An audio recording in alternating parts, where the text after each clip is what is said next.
Dulu mereka ngejek Nabi Muhammad SAW. Nabi Muhammad nggak punya anak laki-laki. Karena nggak punya anak laki-laki, nasabnya terputus. Nabi Muhammad nasabnya terputus. Apakah terputus nasab Nabi Muhammad? Nabi Muhammad punya anak perempuan namanya Fatimatul Zahra. Fatimatul Zahra punya anak laki-laki namanya Sayyidina Al-Husain. Sayyidina Al-Husain punya anak laki-laki namanya Ali Zainal Abidin. Ali Zainal Abidin punya anak laki-laki namanya Muhammad Al-Baqir. Muhammad Al-Baqir punya anak laki-laki namanya Ja'far Shadiq. Ja'far Shadiq punya anak laki-laki namanya Ali Al-Huraidi. Ali Al-Huraidi punya anak laki-laki lagi namanya Muhammad Naqib. Muhammad Naqib punya anak laki-laki namanya Isa Ahmad. Ahmad punya anak laki-laki namanya Ahmad bin Isa Al-Muhajir.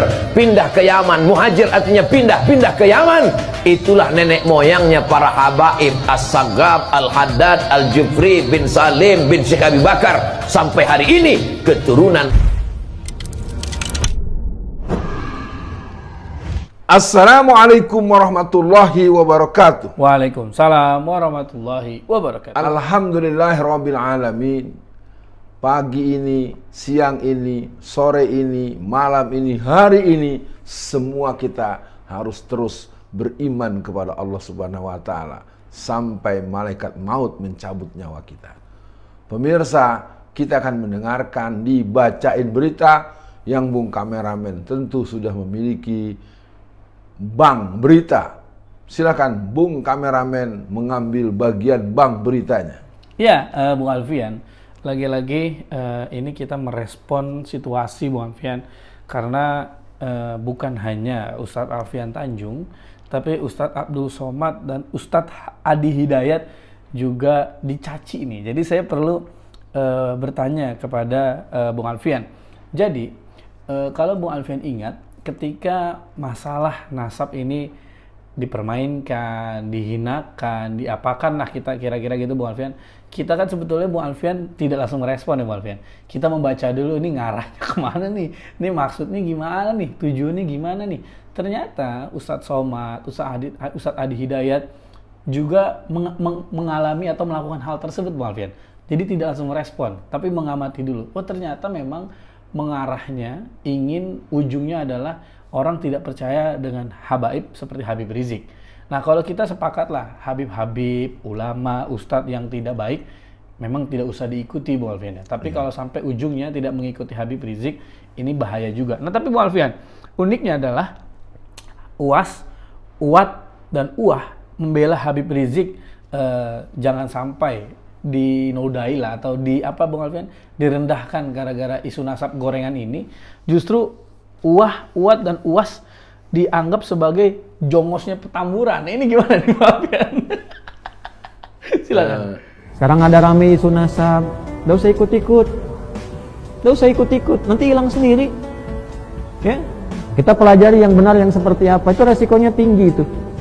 Awas hati-hati. Manidda'a li ghairi abihi. Siapa yang mengklaim yang tidak menyatu kepada bapak atas keturunannya, wahwa kufrun, itu resikonya bisa kafir. Dan siapa yang membatalkan nasab seseorang yang bukan pada tempatnya, hati-hati juga ya, maka dia tidak akan mencium bau surga. Ayat Quran menyebutkan dalam surat 49 ayat 13, Inna akramakum indallahi atqakum. Orang yang dimuliakan di sisi Allah adalah orang-orang yang bertakwa. Ya. Artinya penting buat pemirsa, orang sekaliber Ustadz Abdul Somad, Ustadz Adi Hidayat, dan pada peran-peran keumatan di zona lainnya, orang yang bernama Alfian Tanjung juga mengambil peran untuk mengajak kita lebih melihat persoalan keumatan dalam skala prioritas. Ya. Hal-hal yang berhubungan dengan bahasan nasab, saya setuju untuk kita tidak mengkultuskan seseorang.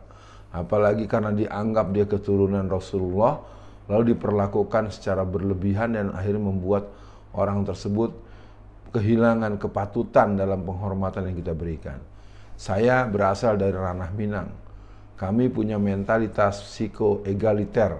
Buat kami kelebihan seseorang berdasarkan keilmuannya, ketaatan kepada Tuhannya Allah Subhanahu wa taala, dan peran-peran keumatan dan peran-peran kemasyarakatannya. Sekali lagi respon pertama bahwa pandangan-pandangan ini terlalu simplistis. Masa sih orang sekaliber Profesor Dr. Abdul Somad punya sikap yang diartikan sebagai orang yang bermental dan berkarakter yang disebutkan tadi. Jelas beliau adalah seorang tokoh ulama, Nahdlatul Ulama yang ada di wilayah zona yang ada di Sumatera. Adi Hidayat, seorang dokter Adi Hidayat, dia seorang wakil ya daripada Majelis Tabligh Pimpinan Pusat Muhammadiyah. Dan saya Alfian Tanjung dibesarkan dalam dua alam. Alam tradisional, alam modernis, dan dalam peran-peran keumatan yang selama ini saya lalui, sehingga secara fungsi dakwah, fungsi pemihakan, saya akan membela kepentingan Islam dan umat Islam siapapun, dimanapun, dan kapanpun. Intinya, buat pemirsa, kita bersyukur Allah anugerahkan orang sehebat dan sepintar daripada Ustadz Abdul Somad. Orang secerdas dengan daya hafal, analisis, dan daya jawab yang luar biasa dari Ustadz Adi Hidayat. Nah tentu peran-peran juga dimiliki oleh yang lain. Ada Agim, ya ada ustadz-ustadz kita yang telah mendahului kita. Ada yang ahli tafsir, ada yang ahli fikih, ada yang praktisi politik. Yang jelas di negeri ini cukup kaya dengan orang-orang yang mempunyai kemampuan untuk membela Islam. Sekali lagi, hal-hal yang berhubungan dengan bahasan nasab, bahasan Ba'alawi dan lain-lain, saya minta bisa diposisikan secara proporsional. Yang lain, jangan juga ngantem terus-terusan tanpa tahu duduk persoalan. Apalagi fenomena-fenomena orang yang dipanggil Mr. Imad itu. Kita nggak ngerti, nggak ada angin, nggak ada hujan, langsung jol muncul. Dan saya lihat dalam pengalaman saya di chat WhatsApp saya juga banyak kawan-kawan dekat saya atau orang yang saya anggap guru-guru saya atau senior-senior saya juga ada yang mati-matian tanda kutip menjadikan pandangan-pandangan Imad ini sebagai referensi utama. Saya ingin katakan jangan gitu dong Pak. Begitu Bung Kameramen. Ya, Bung Alfian, memang kalau kita menyimak perbincangan di Robitoh, memang sebetulnya sudah putus Bung Alfian. Dalam artian pihak Robitoh juga sepakat bahwa ada pihak-pihak yang memanfaatkan kehabibannya, akhirnya merusak Habib-Habib yang lain. Nah ini juga diingatkan Bung Alfian oleh Robitoh sendiri. Nah memang yang aneh adalah pihak sana yang terus membabi buta menyerang Habib-Habib, termasuk menyerang Ustadz Alfian Tanjung, Ustadz Adi Hidayat, Ustadz Abdul Somad dengan sebutan Jongos Petamburan. Ini kan aneh Bung Alfian. Nah makanya kalau saya lihat Bung Alfian, Habib Rizik, Ustadz Somad, Ustadz Adi Hidayat ini saling memberikan pembelaan dalam kerangka iman ya Bung Alfian. Bagaimana Ustadz Somad waktu itu dideportasi oleh Singapura. Saudara kita senegara banyak yang menghina Ustadz Abdul Somad Bung Alfian. Bagaimana Habib Rizik hijrah ke Arab Saudi. Banyak saudara kita sesama negara ini menghina beliau Bung Alfian. Nah untuk hal-hal yang lain Ustadz Adi Hidayat dimusuhi teman-teman Salafi.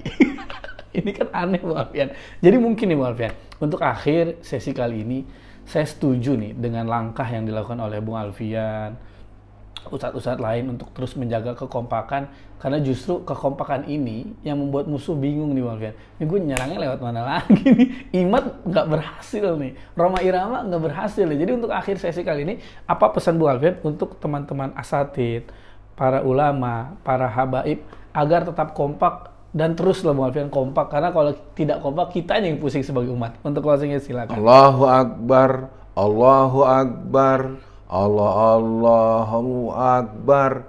Persatuan, kesatuan, menyatukan, mental bersatu, jiwa bersatu, kerja bersatu, sistem bersatu.